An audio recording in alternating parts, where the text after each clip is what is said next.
have to do with marriage? Anong kaugnayan ni God sa marriage? Just as important, babalik ta rin natin, anong kaugnayan ng marriage with God?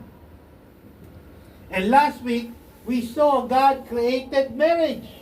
And that marriage was His idea. Idea niya to, design niya to. And we are part of that original created order. Okay? Part tayo ng original order. In such, we see that God is the underneath, or God is underneath marriage. God is behind the marriage.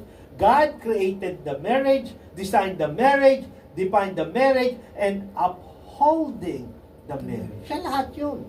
Nakuha niyo po yun? Siya nag-create, siya nag-design, siya nag-define, at siya rin ang mag-uphold. That's why, as we continue through the Bible, we learn that God is not only underneath the marriage, is not only the behind the marriage, but He runs all the way through it. Siya lahat sa about marriage. Tingnan po natin, no? God and marriage are remarkably intertwined. Ano yung intertwined?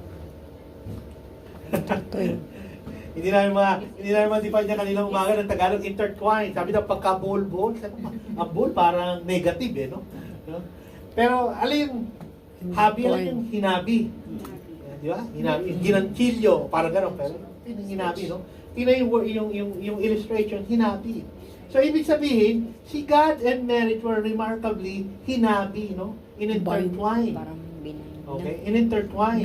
Kung ito yung in-intertwine ni God ang marriage, siya at ang marriage, then yung fingerprints ni God ay all over marriage. Siyang naglikha, siyang nag-define. Di ba? Sinabi po natin. And He will follow through all these things. Okay. So marriage was designed by God. Now marriage should be a picture of God. Yung marriage daw is a picture of God. And marriage is to teach us the truths about God. Kasi gusto pong doon i-condition natin ang isip. Yung marriage reflect God. Yeah. Okay? Marriage Marriage reflect reflect God. God. Yun pong ibig sabihin po nito. Okay, kasi ang marriage ay hindi lang po socio-logical thing. Marriage is not only biological thing, but it is profoundly, sabi po rito, a theological thing. Ano yung theology? Biblical.